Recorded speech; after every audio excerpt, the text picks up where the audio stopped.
Welcome back to my YouTube channel commerce journey classes. Last class हमारी थी part 3 जिसमें हमने डिस्कस किया था कुछ फैक्टर्स हमारे रह गए थे डिमांड के। इस क्लास में हम डिस्कस करने वाले हैं एक्सेप्शंस ऑफ द डिमांड, क्या क्या एक्सेप्शंस होते हैं डिमांड के। उसके बाद हम इसी में देखेंगे लॉ ऑफ डिमांड का शॉर्ट में जो है डेफिनेशन। बाकी का जो है अगले लेक्चर में डिस्कस करेंगे, वरना जो वीडियो है बहुत ज्यादा लेंथी हो जाएगा। एंड इस डिस्कशन में जो है आई होप आप सब कंट्रीब्यूशन कर रहे होंगे और आप सबको वीडियो अच्छा लग रहा होगा। अगर कोई भी जो है सजेशन देना हो कमेंट बॉक्स में कमेंट कर सकते हैं। अगर आपने मेरे चैनल को अभी तक सब्सक्राइब नहीं किया है तो सब्सक्राइब कर लीजिए, बेल आइकन पे क्लिक करना बिल्कुल मत भूलिएगा, क्योंकि मेरे आने वाली वीडियो की जो नोटिफिकेशन है जब तक आप बेल आइकन पे क्लिक नहीं करेंगे तब तक आपको नहीं मिलेगी। उसके बाद अब हम डिस्कस करते हैं विदाउट वेस्टिंग ऑफ टाइम हमारा जो है लेक्चर आज का एक्सेप्शंस ऑफ डिमांड। सबसे पहला टॉपिक है हैबिचुअल गुड्स। हैबिचुअल गुड्स कौन से होते हैं फ्रेंड्स? तो हैबिचुअल गुड्स वो होते हैं जैसे कि अगर आपको किसी चीज की हैबिट है, जैसे बहुत लोगों को हैबिट होती है कुछ मीठा खाने की, तो चाहे कितना भी हो जाए वो थोड़ा सा जो है स्वीट डिश जरूर पसंद करते हैं, क्योंकि वो उनकी हैबिट्स में होता है। सेम ऐसे यहाँ पे जो हम नॉर्मल एग्जांपल लेंगे वो लेंगे एक ड्रंकर का, बिकॉज ये हमारा जो होता है सबसे बेस्ट एग्जांपल है इस पॉइंट के लिए। अब मैंने यही एग्जांपल क्यों लिया? बिकॉज इस केस में जो हमारा डिमांड है वो फेल हो जाता है। अब अगर कोई ड्रंकर है उसको चाहे कितनी भी ड्रिंक करने को मिल जाए, उससे जो मिलने वाली यूटिलिटी है वो उसकी बढ़ती जाएगी। वो सोचेगा और मिल जाए, फिर उसको और कोई देगा, फिर उसको लगेगा और कोई मिल जाए मुझे। तो यहाँ पे ये जो हमारा डिमांड का केस है वो फेल हो जाता है। मतलब चाहे आप कितना भी उसको दे देंगे बट उसकी डिमांड बढ़ती रहेगी और उससे जो उसको यूटिलिटी मिल रही है, उसको जो उससे सेटिस्फेक्शन मिलेगा वो भी उसका हाई रहेगा, लो नहीं होगा। जबकि यूटिलिटी कॉन्सेप्ट में क्या होता है कि जब भी हम कोई चीज को कंज्यूम करना स्टार्ट करते हैं तो किसी एक सर्टेन पॉइंट तक हमको सेटिस्फेक्शन अच्छा मिलता है, बट आफ्टर सम टाइम वो जो सेटिस्फेक्शन है वो धीरे धीरे माइनस में चला जाता है। तो यहाँ पे हमारा यूटिलिटी कॉन्सेप्ट फेल हो जाता है, इसलिए ये हमारा डिमांड का एक्सेप्शन बन जाता है। ओके, अगला पॉइंट देखेंगे हम नेसेसिटी गुड्स। अब इसका बहुत अच्छा एग्जाम्पल मैंने आपके लिए चूज किया है।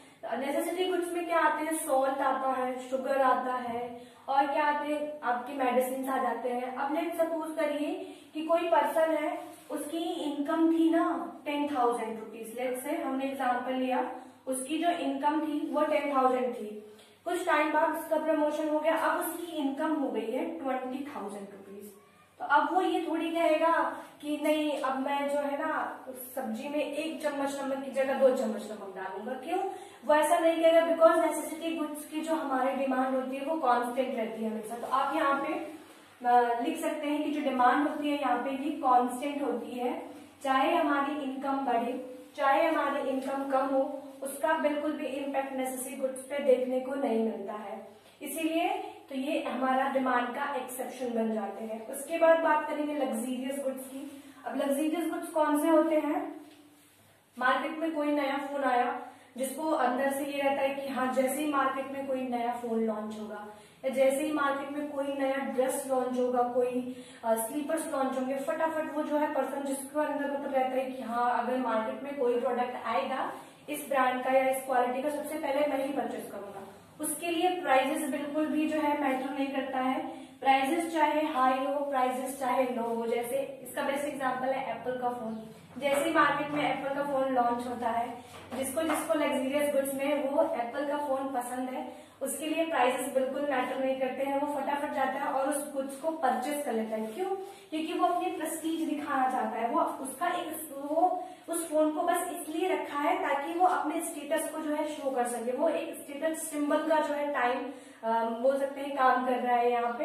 तो लग्जीरियस गुड्स में भी हमारा डिमांड फेल कर जाता है, क्योंकि कुछ लोग होते हैं जो अपने स्टैंडर्ड्स को मेंटेन करना चाहते हैं, अपनी प्रेस्टीज को भी जो है मेंटेन करना चाहते हैं। उस केस में क्या होता है? हमारा डिमांड फेल हो जाता है।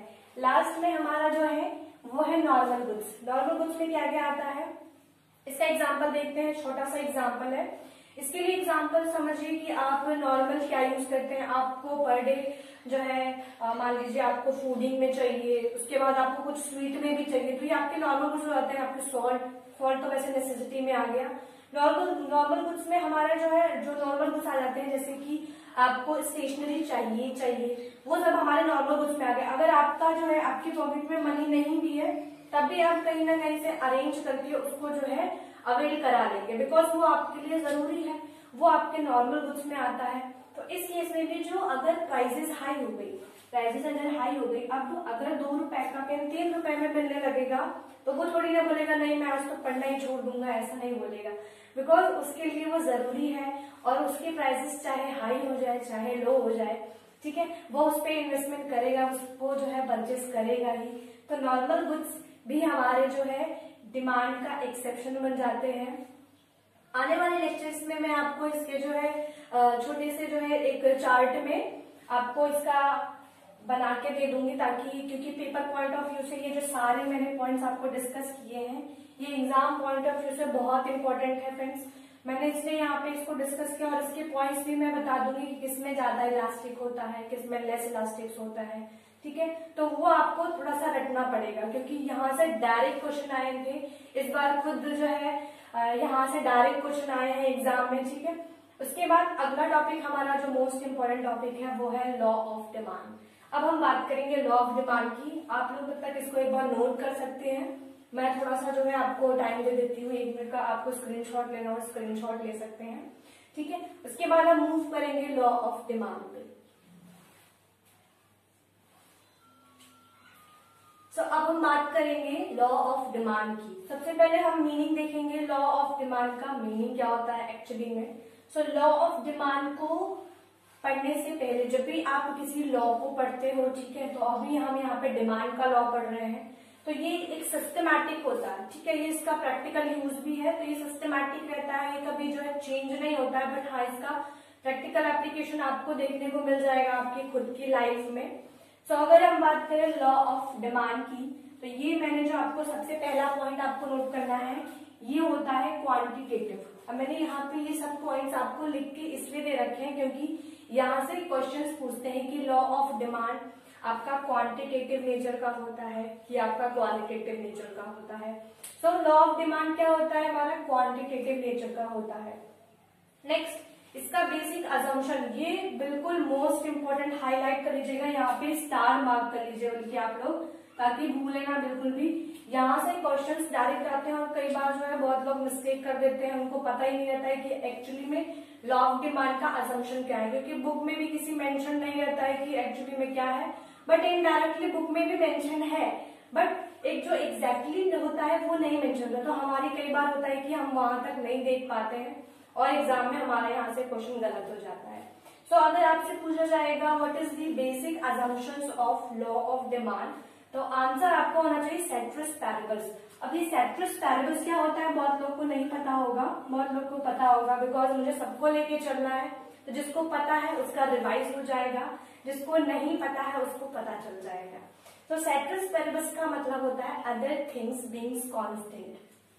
अदर थिंग्स बीइंग कांस्टेंट का मतलब क्या है, जो भी मैंने आपको फैक्टर्स पढ़ाए थे, जो कि फैक्टर्स आपके अफेक्ट कर रहे थे डिमांड के, उसमें से जितने भी अदर फैक्टर्स थे, प्राइस को छोड़ के, प्राइस को छोड़ने के बाद जितने भी उसमें फैक्टर्स थे, लाइक इनकम था हमारा, पॉपुलेशन था हमारा, क्लाइमेट कंडीशंस थे, उसके बाद प्रेफरेंस थी, टेस्ट एंड प्रेफरेंस था, हैबिट्स थे, ये सब थे हमारे।